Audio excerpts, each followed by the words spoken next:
Angela Cerbi, film radio du Festival de Venise. Je suis là avec Xavier Giannoli pour le film Illusion perdue. Bonjour. Bonjour.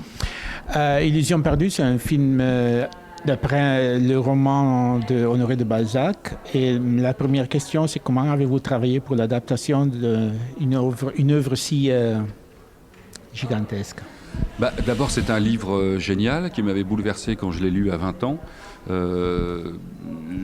J'étais le personnage principal qui s'appelle Lucien de Rubempré. Je sais pas, c'était mon frère. J'ai l'impression, mon ami. J'ai l'impression d'avoir passé ma vie avec lui, avoir fait les mêmes erreurs que lui, même en ayant lu son histoire. Mais c'est un roman d'apprentissage d'un jeune homme qui doit trouver sa place dans le monde et qui est trahi, qui tombe amoureux, pas des bonnes personnes, qui tombe dans les pièges des apparences, de l'argent, renonce à ce qu'il est. Donc il y avait une vérité extraordinaire, humaine, que je crois nous tous avons vécu, quel que soit l'univers dans lequel on doit travailler. C'est simplement ce moment de la vie où il va falloir trouver sa place dans le monde. Ça, c'était la première chose. Après, quand on lit le roman de Balzac, il écrit en 1840, mais ça se passe en 1820, l'histoire. Évidemment, on est saisi par un grand éclat de rire qui est « Mais mon Dieu, notre monde moderne était là ». C'est pareil. Il a tout vu. Pourquoi il a tout vu? Pourquoi c'est déjà vivant? C'est déjà vivant parce qu'il voit tout simplement naître la société capitaliste. Il voit simplement le libéralisme s'emparer du monde. Et qu'à partir de ce moment-là, il comprend, comme un voyant, que tout sera à vendre. Pas seulement les objets, mais aussi les idées. Que la littérature va devenir un commerce, que la presse va devenir un commerce, que le sexe va devenir un commerce. La publicité. Et que, évidemment, tout ça sera coupé par des publicités. Donc, en fait, c'est le grand roman de la marchandisation du monde. C'est le moment où on va voir une civilisation qui est française, européenne, qui va venir s'agenouiller devant la loi du profit.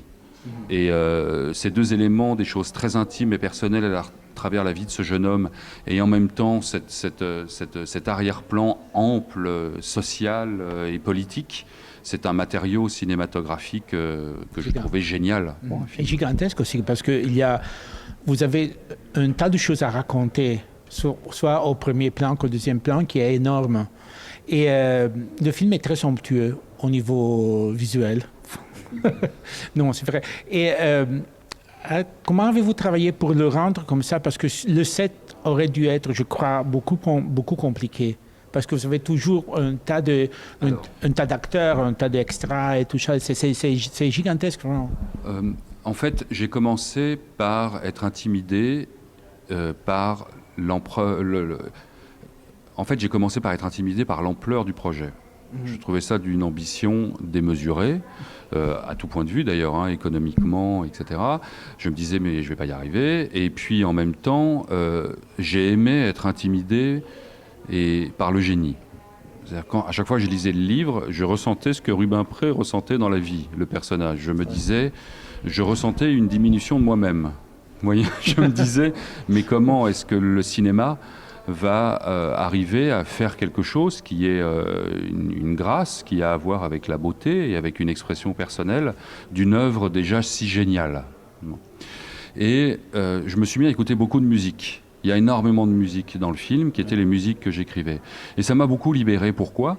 Puisque j'ai trouvé quelque chose d'intime dans le roman qui était le mouvement.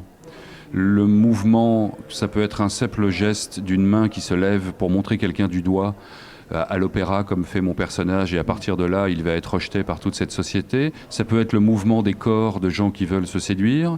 Ça peut être le mouvement d'une ville, Paris, à cette époque, qui est en train de devenir une ville monstre, où il y a des calèches partout, où il y a les débuts des chemins de fer. Ça peut être le mouvement des rotatives automatiques qui vont arriver après les presses à bois.